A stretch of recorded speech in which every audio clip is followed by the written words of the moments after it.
You hear me?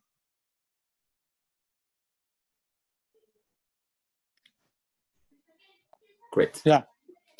Okay. So we are in the third and final statement of Rabban Gamliel. Rabban Gamliel in Mishnah Daled writes the following: Hu haya omer, aser ritzono keritzonecha, kedei sheyaseh ritzonecha keritzono, uvatel ritzonecha mipnei ritzono, kedei sheyivatel ritzon acherim mipnei ritzonecha. This is possibly one of the most complicated statements we have in the Pirkei Avos. But just to get a simple read is going to be very confusing for us. Let's try. I'm just going to read the words, just to read the words on a simple level and just see if we can get an understanding of what the words mean. And as we go through, I think many questions will come around and clarify themselves. So Rabban Gamliel says, Aseh ritzono keretzoncha. You should make his will like your will. You should make his will like your will. In order that he will make your will like his will. So there, it sounds like we have our will and we have Hashem's will. And if we make Hashem's will like our will, then Hashem will make his will, our will like his will. Meaning, are we trying to align the wills? Are we trying to have two separate wills? The word Ratzono at the end also doesn't seem to make sense. If the pshat of the Mishnah, let's give a simple pshat. If the simple pshat of the Mishnah is that you should do what he wants in order that he'll do what you want, which seems to be the simple read, then the last word, Ratzono, is superfluous. Aser Ratzono keretzoncha, make his will like your will. Let's make it your will that you'll do what his will is. And what do you stand to gain from that? Which again, question number one is, why are we doing it for gain? Haven't we learned earlier in Pirkei Aleph that we shouldn't do things for the sake of reward? But here it seems like we're saying, no, it'll be worthwhile for you. Kadei, in order that, sheyaseh retzoncha, in order that Hashem will do your will, he'll do whatever you want. And then it adds the extra word, keretzono, like his will. What's the extra will doing there? And the second part gets more complicated. Batel retzoncha mipnei retzono. Now just a simple question here, a very initial simple question. Is our goal to make our will like Hashem's will? Or is our goal to cancel our will? They're two very different things. The first one sounds like it's saying it is permissible for us to have a will. It is a good thing. Just it's telling you how to channel your will. Have will is good, but channel your will towards Hashem. That's what the first one is saying. Then the second one seems to be outright contradicting it, and it's saying, Batel rotzoncha, you shouldn't have a will. You should cancel your will. Batel rotzoncha mipnei rotzono, kedei sheyivatel rotzon acherim mipnei rotzoncha. So here, another question. I'll summarize the questions in the end. Another question is, this is not a good parallel of the Mishnah. Meaning, if the Mishnah was going to be a good parallel, it should have said, Aser rotzono keretzoncha, kadei she'aser rotzoncha keretzono. And then this parallel, the second part would be, Ubatel rotzoncha mipnei rotzono, kadei she'vatel rotzono mipnei rotzoncha. That would have been a good parallel, saying he'll cancel his will for your will. But it doesn't say that. It suddenly throws in from nowhere, she'vatel rotzon acherim. Who was talking about acherim? Where did they come from? And also what's complicated in this last piece is that it started off the second part by saying, cancel your will, but tell rotzoncha. And why is it worth your while canceling your will? Because then Hashem will cancel other people's will before your will. But what will do you have? You just canceled your will. Right? So it started off, but tell rotzoncha. And what do you gain? You'll get your will be strong because everyone else will be canceled before your will. What will do you have here? You don't have a will. Your will was already canceled in the first part of the Mishnah. So we asked many sub-questions, but if you're going to summarize it in three major questions, let's make it like this. Question number one, there seems to be a contradiction from the first part of the Mishnah and the second part. The first part says you should channel your will. The second part says you should cancel your will. That's major question number one.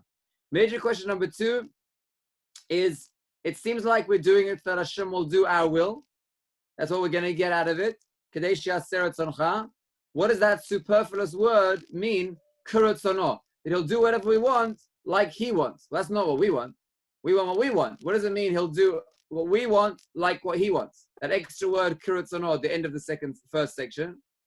And the third question is, where did the acherim come from? It doesn't seem to be a good parallel from the first part of the Mishnah and the second part of the Mishnah, bringing in the acher. That's the three major questions.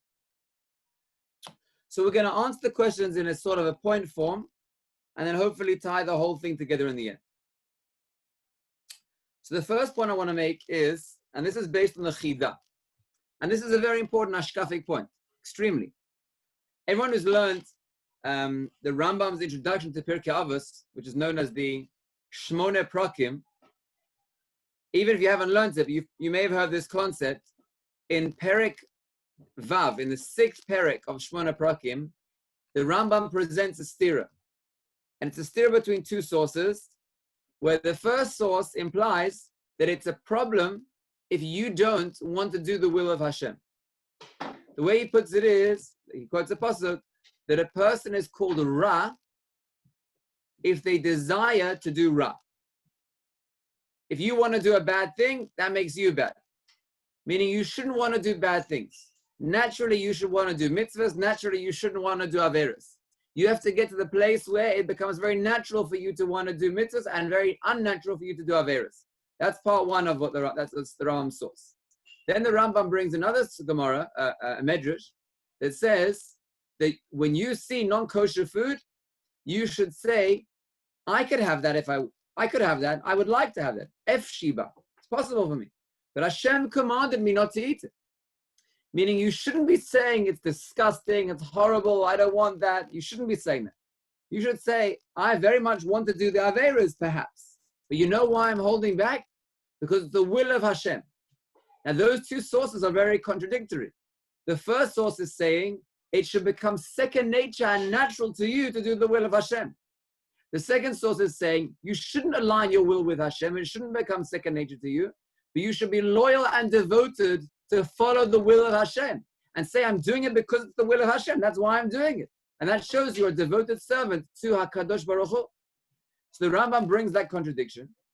And the way he resolves it, which he doesn't bring it into this Mishnah, but the Chida does in a beautiful read, is that there are two categories of mitzvot. There's one category of mitzvah, which are things that are logical. Most of Ben Adam L'Chavero fall into that category. Not harming someone, not insulting someone, speaking Lashon Hara, not hitting, honoring your parents. And even there are Ben Adam L'Makom that fall into that category, like honoring your parents. Honoring your parents is a Ben Adam L'Makom, but you do it because the Kadosh Baruch Hu commanded it, not just because it naturally makes sense to you. It should be natural to you. It should be. It's Hakaras HaTov. It's a basic Hakaras HaTov. And what about having gratitude towards HaKadosh Baruch Hu for what he does for you? That's totally Ben Adam L'Makom.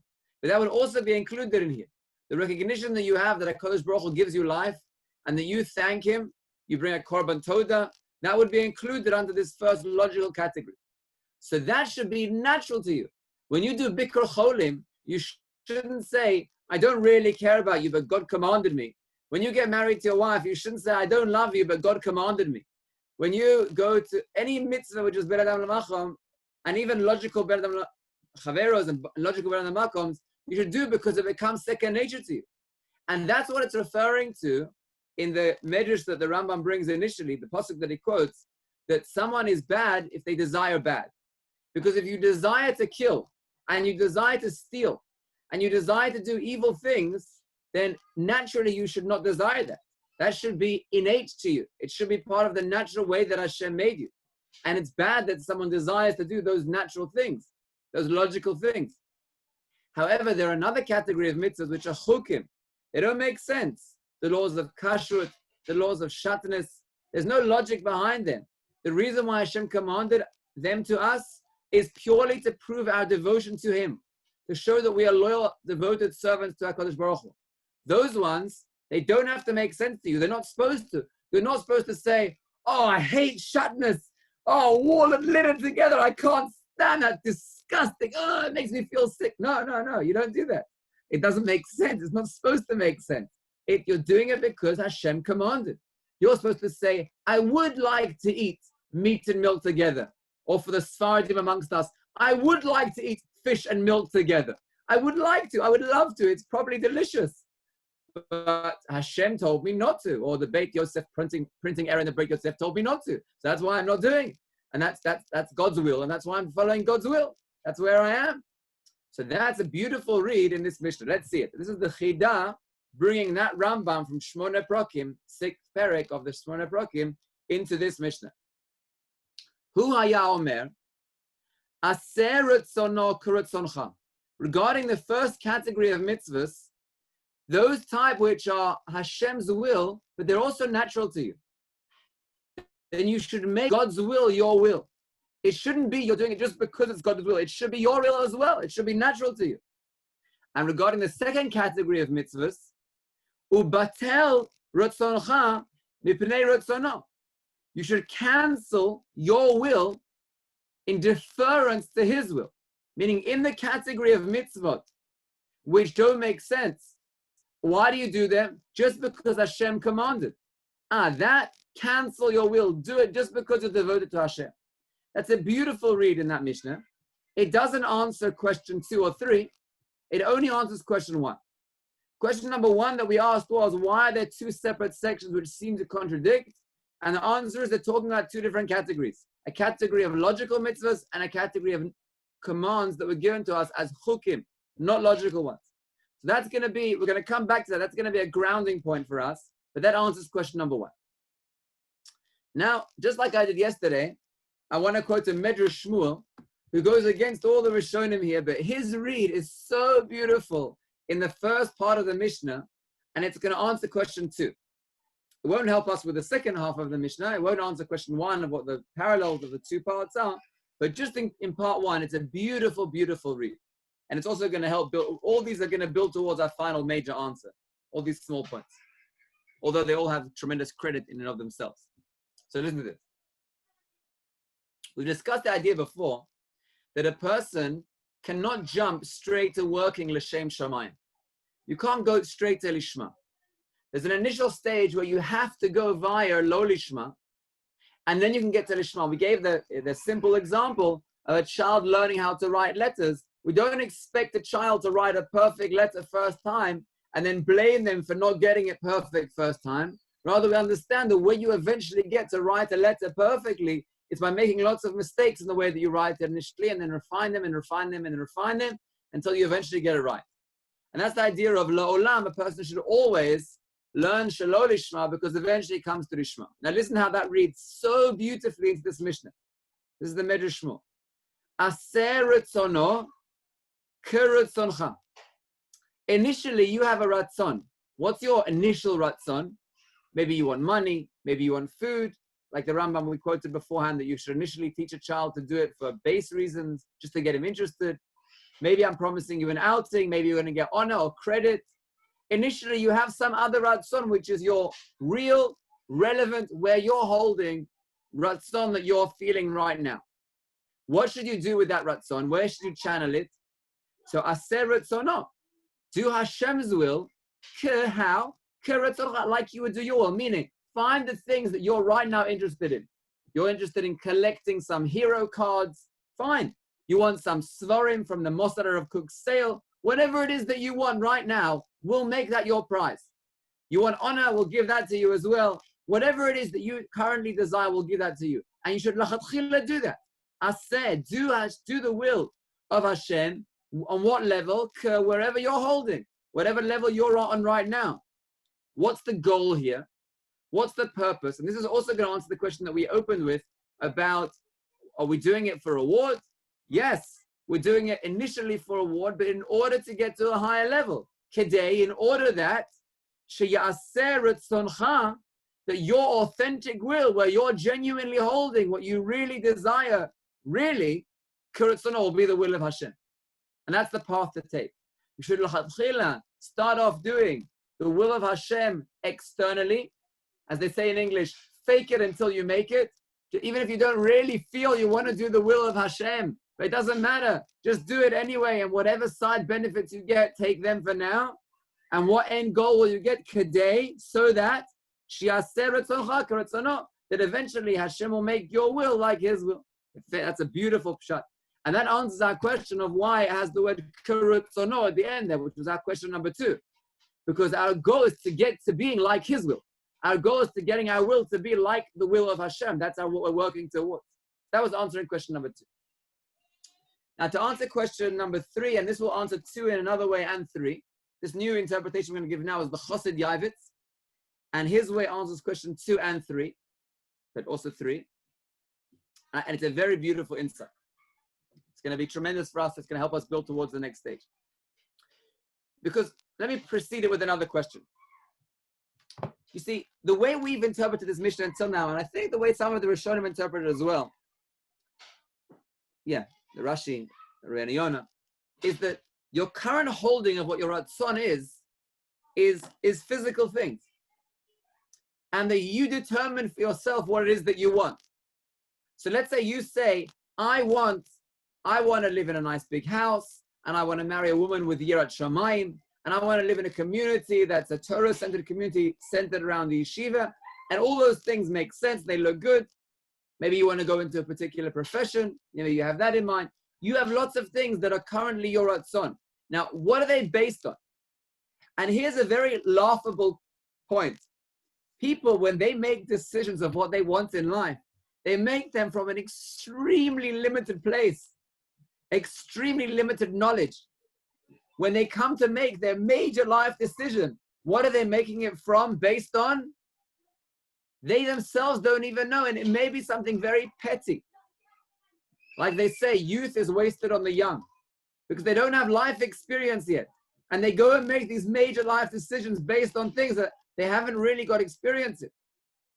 The ideal really would be is if you already knew ahead of time what the will of Hashem for you was. Like at the time of the Nevi'im, where they were able to go to the Navi, and the Gra describes this in his commentary on Mishle. They were able to go to the Navi, and the Navi would tell them what their unique mission in the world is, what Hashem's purpose for them is, and they would work towards that with their knowledge. What we do is a joke, it's pathetic.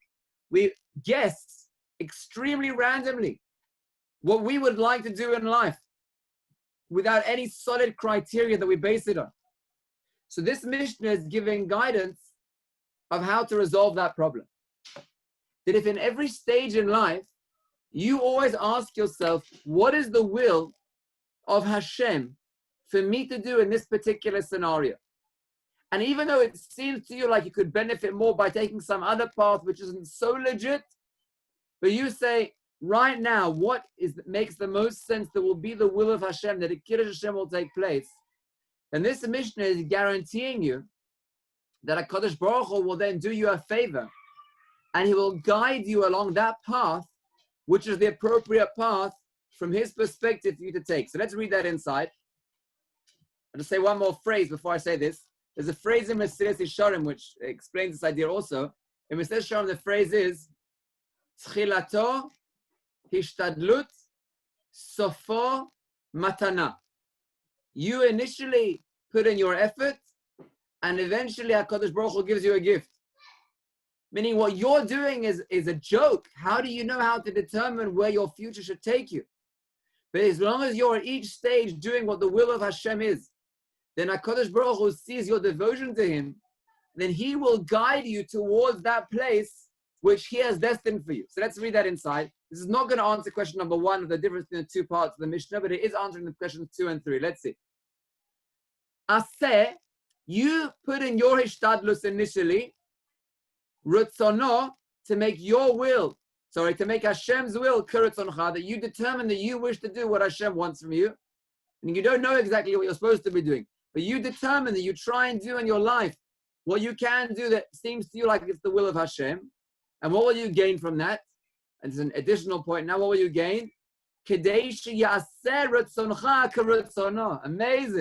That Hashem will make your will, meaning you will recognize and you will want to do Ritzono, what's really His will. You don't know what Hashem's will is. You don't know, but don't worry, He'll make it for you. He'll determine it for you. as long as you are making the will of HaKadosh Baruch Hu with a guess of what seems to you to make sense, that's your aseh. Kedei sheyeh aseh, that Hashem will make Ratzoncha, your will. He'll make you want to do what He wants. And you'll suddenly find yourself wanting to do something else in life. And you'll say, well, I've always wanted to do what Hashem wants from me. And now that I want to do this, and as long as you check with Das Torah at every stage, it must be this is the will of Hashem for me. And that fits in also to the last point. Kedei sheyevatel ratzon acherim mipnei ratzonecha. We ask, what do you mean? If you're canceling your will, you don't have a will anymore. But now we're explaining, no, you want to have a will. You just don't know what your will is. Because you don't have the Navi to come and guide you on the path. But as long as you're always canceling your will to Hashem's will and doing what HaKadosh Baruch Hu wants from you, then all those Ratzon Acherim, all the other ideas, all the other guidance that other people give you that's not necessarily correct, or other thoughts that come within you that aren't true and authentic. What's the Atzat Hashem Hitakum? What's the will of Hashem for you? As long as you are always putting in your effort to do the will of Hashem, then Hashem will mevatel ratzon acherim. He will cancel all those other wills mipnei ratzonecha, before your will. Which will? Before ratzoncha, the will that you truly want, the will that you want to do the path of Hashem. So that's the Chassid Davidson's interpretation. And that answers Davidson. all of us. Yes, Daniel. The Rav said that in order to determine the will of Hashem at many stages, you should ask Das Torah. How does that work with also having an inner world and working out things yourself? So if you're always asking Das Torah, also Rabbanim, is this right? Is this right? Is this right? How do you ever figure out decisions yourself?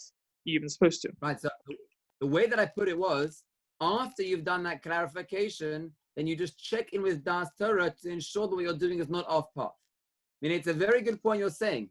If you take it to an extreme and you never look within yourself to see what is authentic and true to you, then listening to Das Torah may be inappropriate for you because you won't know your inner world to present your question, which is coming from an authentic place. However, if you've first done the work of your authentic checking within yourself, there's still a chance that you may be tricking yourself or the Yetzer Hara may be tricking you.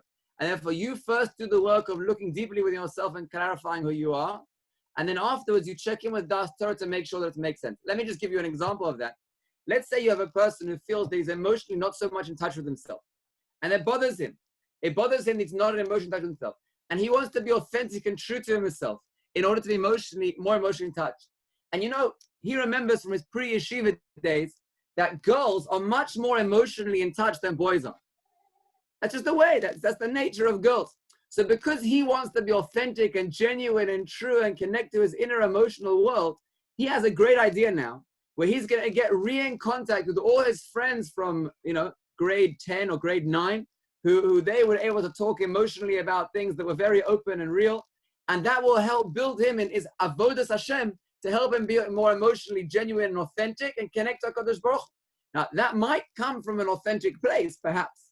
But that's the kind of idea which you should probably, after you've done that thought process, check in with Das Torah. And they may say to you that it's a good goal that you're working towards, but the method has what to be desired. So yes, agreed. Don't go all the way to Das Torah at the expense of your own thoughts, but you have to find balance in those 2 points. Is that good? Is that good, Daniel? Yeah, sure. Thank you. Thank you. Okay. Final point that we're going to tie everything together. As an introduction to the final point, I want to make note of the first word in the Mishnah. And this word is something which I think many people deny. They deny this word. And they skip this word when they read it. And because they skip this word, they don't have the tool in order to make this Mishnah relevant to them. The first word in the Mishnah is aseh, meaning that Rabbi Gamliel has faith in us that our ratzon is within our ability, and let me take it further, responsibility to take control of. Now, there's a misconception here which people falsely believe, where they say, I don't want that. And that's just a given. I just don't want it. Oh, you just don't want it? So, okay, so you're exempt. What do you want from me? I would love to learn Torah, but I just don't really feel that I want that deeply. Okay, so you're off the hook. There you go. Ones Rahmana Patre. Forget it. You don't have to keep Torah. So here Rabbi Gamliel's first word, deeply. Aseh ratzono keratzoncha. You have the capability of determining your ratzon. Meaning that there are things in life that you like and that you're passionate about and that you love. That's something which doesn't just come to you out of nowhere and it's not in your control, but rather this is something which you can activate and you can take control of. And this Mishnah is guiding us of how to take control of it. The example that I've given many times before in Musar is that if you live in different countries, then there are different sports that will make you very excited and worked up. And you'll have a big ratzon to follow this team and for this team to win, even though it really has nothing at all to do with you. It might be you're not even from the same country as that team or the same town, and you certainly haven't trained them in order that you can take credit for how good they are. But you see, people align their will by choice. Now, often they don't even think, they just say, well, I was brought up in this country. Let's say I was brought up in Manchester, for example, and there's a football team they call Manchester United, so I'm a supporter of Manchester United. And that's my will that Manchester United team will win. And that's so random. It has nothing to do with you. So what if you happen to live in the same town? Maybe there's also a church in your town. Does that mean you have to align your will with a church? But people randomly pick whatever was granted to them or was thrown upon them by the society, and they aligned their will with that. Rabbi Gamliel's first message to us is that you get to determine what your will is. It's not something which is given. It's not something which is determined. You can choose where to align your will. That's point number one that I want to make. Now, point number two is the following. There are two levels of will. There's an upper will and a lower will. And this is going to take us back a little bit to the point that we made at the beginning when we quoted the Chida and the Rambam, the idea of the chiluk between the first part and the last part. But we're not going to make the same chiluk that he made of logical mitzvahs and not logical mitzvahs. Rather, we're going to make a chiluk of one's higher will and one's lower will. And this idea actually we spoke about recently, I think at the end of last week, where we spoke about how there are elements of yourself which emanate from your neshama, if you remember this point, and there are elements of yourself which emanate from your body. And you are the compound of the two together. So when you, the individual is speaking, the I is speaking, he will say, I want, and he'll speak about ideals and lofty things. And he'll also say, I want, and speak about very base things, because we are the compound of the neshama and the guf together. And the sense of self has both of those intertwined. But when you pull it apart, then you recognize that there's a higher sense of self and a higher will, and there's a lower sense of self and a lower will. And our mission is addressing both of those parts. And it's giving us a tool, a direction of how to relate to both of those elements of the will. So let's break it apart now. The higher will emanates from the neshama. And ultimately, your will is the will of Hashem. Your neshama is a chelek Eloka mimah. But when it comes down into this world, it loses sight, it loses direction of who it is and where it is. And it knows that it's seeking something higher.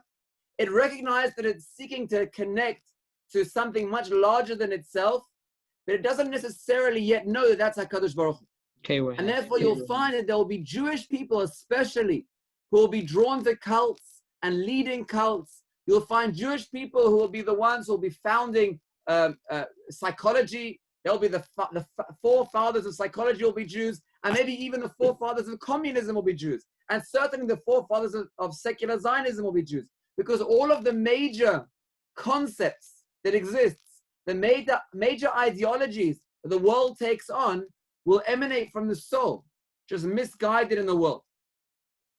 Who are the people who are fighting for black rights in the apartheid in South Africa? It was the Jewish people who were the primary ones. Some of the primary ones were the people who were getting themselves put in jail because of the ideology of anti-apartheid. The Jewish soul has a ratzon. And the ratzon is to connect to a higher being, to connect to HaKadosh Baruch Hu. That will always be the ratzon of a Jew. But it's channeled in different ways and channeled in unhealthy ways. So let's go back and read the first part of the Mishnah. The first part is addressing the higher form of self, the higher ratzon, and it says the following. Aser ratzono keratzoncha. When you're choosing to align yourself, your will, with some higher will, Any other sense of will that you align yourself with will eventually fail you. Like we spoke about yesterday in the Mishnah. And this connects us to yesterday's Mishnah as well. Rabbi Gamliel is aligning himself with what he said today and yesterday. Any sense of ideal, yesterday we spoke about a reshus, a society that you try and connect yourself with as a higher form will always fail you eventually long term, because it's not answering the authentic need of what the neshama is looking for.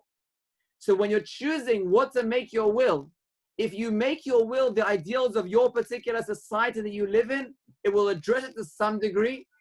Let's say you choose a particular tzedakah or organization that you wanted to determine that that's where you wish your will to be. It will address your need to some degree because you are addressing something higher than yourself, which is what that element of your neshama is looking for. So you will feel a sense of satisfaction to some degree, but there'll always be an annoying sense of emptiness that is not really answering your deeper need.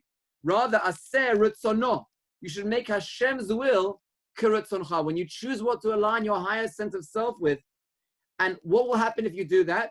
Then, along the same lines as how we answered point number 2, kedein, or like with the lo lishma ba lishma, we're using that same theme, the Midrash Shmuel, but now we're putting it into our idea here. Kedei, in order that once you have the desire to connect to HaKadosh Baruch Hu, and you align your ratzon, what you're passionate about, what you get enthusiastic about, you choose to make that in Yiddishkeit, in connecting to Hashem. Once you choose to do that, Kedei sheyaseh, then Hashem will do the rest, and He will make your ratzon His ratzon. He will align you that you'll be able to come close to Him. You'll be able to do the will of Hashem. I want to just tell a personal story now, just to present this point. I know I've told this before, but it's worthwhile here in this context. When I was in Shana Gimel, I was contemplating this point about how you have to take responsibility for your will, and that you shouldn't just say, this is what I feel like doing, but rather you can choose to activate what you get excited about. And thereby you can channel your will towards what's important. When I was in high school, my will wasn't into Yiddishkeit. My will wasn't in learning Torah. It was in other things. And I was always a very passionate person. That's something which HaKadosh Baruch Hu granted me, but I can get to choose it in different areas. You get to choose where to channel your ratzon. So if I was in high school, I was involved in tzedakah organizations, and I was raising lots of money, and I was sailing, and I was cycling, and I'm running and doing all sorts of different thons, in order to be very passionate about different causes that I was into. And that was a positive thing. But then when I came to yeshiva, without losing that, I still am involved in tzedakah things, but without losing that, but then you decide, is this where my ultimate will is to be? And you can choose, you can align your will. And when you align your will with HaKadosh Baruch Hu, believe me, you get paid back thousands of timefold. Once you decide to be passionate about HaKadosh Baruch Hu, then Hashem responds to you. And you feel a sense of connection with Him. So therefore, so the story I was going to tell was, I was sitting in Shalosh Shudas with Rabbi Buchros, who was giving a Devar Torah, and he quoted a Sforno, and it was Parshas Truma. And he quoted this Sforno, and I had determined that I wished to get excited about it. So I said very, very loudly, wow! And everyone close to me in the Chad Rachel turned around, and instead of focusing on Rav Buchros, were focused on this fool who just made a fool of himself by shouting out in the middle of a Shalosh Shudas drasha, not to be recommended. But the path was a good path. Because once I decided I want to activate Ratzon in the direction of Torah and the will of Hashem, it became not just a habit for me, but it became not just a pet hobby for me, but it became a passion that you get excited about getting excited about Hashem. You get excited about getting excited about Hashem. It becomes your Ratzon. And then Hashem responds to you. That's the first part of the Mishnah, addressing the higher form. Aseh ritzono kiritzoncha. You can determine where you wish your will to be. And what will happen if you do that? Hashem will respond to you in kind. Kedei sheyaseh, in order that He, Hashem, will make ritzonocha, He'll make your will, that all you'll be interested in will be ritzono, will be Hashem's will. So if before I came to yeshiva, I was schizophrenic, and I had wills in many different areas, I was dividing up, I want to do this, and I want to do that, and I want to do this, and I want to do that, and sometimes they were contradictory, the different wills and passions and desires that I had. The more a person develops this idea, Hashem will make your will to be in line with Hashem's will. And even if you can still do many other things, but you see them all as part of doing the will of Hashem. That's point number 1. Now the second part of the Mishnah addresses one's lower self. Now one's lower self is also authentic. It's your body. It's part of who you are. You have wills that come from the ideology, that's the higher self, and you have wills that come from the body, the lower self. Now here is a very crucial point. Either you control them or they will control you. When it comes to wills of the lower body, they will try and determine that they are in control and that you have to listen and that you don't have any option or choice here. There's a desire, it has to be acted upon. A person will say, I saw chocolate, I couldn't hold myself back. I just found my hand going towards it and I didn't even know what happened and I already had eaten 6 pieces.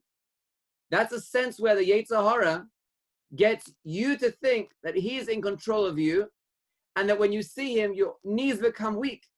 And that I want to rephrase that. It's not the Yetzer Hara. It's not the Yetzer Hara. It's a self. It's the desire that comes from the lower self. It's a true desire. It's true if it knows its place. Mashallah mahadavadome. If I have a pet elephant, for example, now if this pet elephant is very well trained, then it can achieve tremendous amounts. I can travel on it, I can do circus shows, I can go to war. There's many things I can do with the elephant under my control. But if the elephant would decide that he's taking control now, well, he's a lot more powerful than me. And if I'm scared of him, then he's going to overpower me and do whatever he wants. And I won't be able to use him for my circus tricks or my going to war or my, traveling across Asian deserts. I've lost control of him. So if you ensure that he's in check and that he's in control, then he will be a loyal and devoted servant to you. It's not the Yetzer Hara. It's your lower sense of self. It's your body's will. But that will tries to take over and tries to be in power. Your role is to put him in his place and show him, when I wish to use you effectively for my own needs, then I will tell you when I'm hungry and I will eat. And I will tell you when I'm satiated and I'll stop. I'm in control. You don't tell me to eat more. I know that I've had enough and I'm stopping now. I know that food is not healthy. I'm not going for it. You're telling me I'm hungry? I'll respond to you. I appreciate your needs. I will go and eat healthy food within proportion because I'm in control. So I'll listen to your voice because it's my real ratzon of my body, but I'm retaining control. So here the Mishnah is giving guidance on how to relate to that lower sense of self. Batel ratzoncha mipnei ratzono. Identify what Hashem's will for your body is. To be a servant of you. To be an aid towards your higher sense of self. And cancel the lower sense of self to Hashem's will. So when it's Hashem's will that you're fasting, like on Yom Kippur, it won't be a challenge for you. And when it's Hashem's will that you have Oneg Shabbos on Shabbos, then you'll partake. And when it's Hashem's will during a weekday, you'll eat a normal amount of food that will give you strength to learn Torah and do mitzvahs. That's how much you'll eat. You cancel the lowest sense of will, the body's will, towards HaKadosh Baruch Hu's will. Now, what happens if you do that? Once you show him that you're in control, once the sense of self says, excuse me, I'm in control here, and you won't tell me what to do, then he'll stop bothering you. Once you've shown him you're in control, he loses interest in fighting you because it's a lost battle. Kedei sheyivatel ratzon acherim mipnei ratzonecha. It will cancel acherim, external, meaning not helping you when you're serving of HaKadosh Baruch Hu. It will cancel those wills, and then it comes back to being ratzonecha, your actual will. Because really your deep down will is even that sense of self will be aligning itself with a higher sense of self to serve you. So we go back at the end. I want to point out the beauty of what we're saying here. In the first part of section 2, we said batel ratzoncha, because initially it's a struggle. And initially your sense of ratzon of the body is saying, I want to be in control. And therefore at that stage you have to cancel it. But once you've canceled it, then right? Once you've kadesh vatel ratzon acherim, external desires that are trying to force you, then what happens then? Then it becomes your ratzon in a healthy way. We're not scared anymore. At the end, we don't say, oops, you need to cancel it. What am I doing? I just tried to cancel it and it's back. I'm not scared that it's back. Because now when my body tells me to eat, I know that it's already in check. That if it's telling me to eat, it's only telling me to eat where it's in line with the will of Hashem. The amount of healthy food that I need, because it's Oneg Shabbos, because my wife made something and she needs a compliment right now, so I'll eat something extra to be able to say to her, that was delicious, dear. It's all in line with Hashem's will. So at the beginning, you have to cancel the Ratzon because you have to show him who's the boss. You don't tell me what to do. I'm in control. But once you're in control, then it's Ratzoncha. It becomes your Ratzon again because you're now using it in service of HaKadosh Baruch. So that's the flow of this Mishnah from a deeper insight. I didn't say anyone say this whole point explicitly. I just pulled together those different ideas to make it one mahalach. You have a higher sense of self, a lower sense of self. Ultimately, they work together. Once you're in control, they work together. The compound of the one, the sense of self. Initially, it's broken up into two, and the Mishnah is telling you what to do each. I'll just finish with one last point. People who don't know this concept well, then they do it in reverse. They do the exact reverse. When it comes to the higher will, the will telling them come close to HaKadosh Baruch Hu, connect to a higher force, but tell Ratzano, I'm not interested in doing that, I want to do my own thing. And when they get to the lower will, they say, oh, I'll do whatever you say. Right? That's where it's reversed. But our mission is giving us a tool and giving us guidelines. Identify what your higher will is, ideology connected to a higher being, and ensure that you're passionate. You can choose to be passionate about serving Hashem, and then you're using the higher sense of self effectively. And then also identify what's the lower will. It's not the Yetzer Hara, it's just the lower sense of self, and make sure that you are in control. You're telling him what to do. You're his boss, not that he's your boss. And then you have the ability to do Ratzoncha. So Ratzonenu will be Ratzoncha. Ratzonenu la'asot Ratzoncha. Ratzonenu, our ultimate will is to do the Ratzon Hashem. And with this guidelines, this mission has given us, we have the tools of how to do the Ratzon Hashem. Have a good night.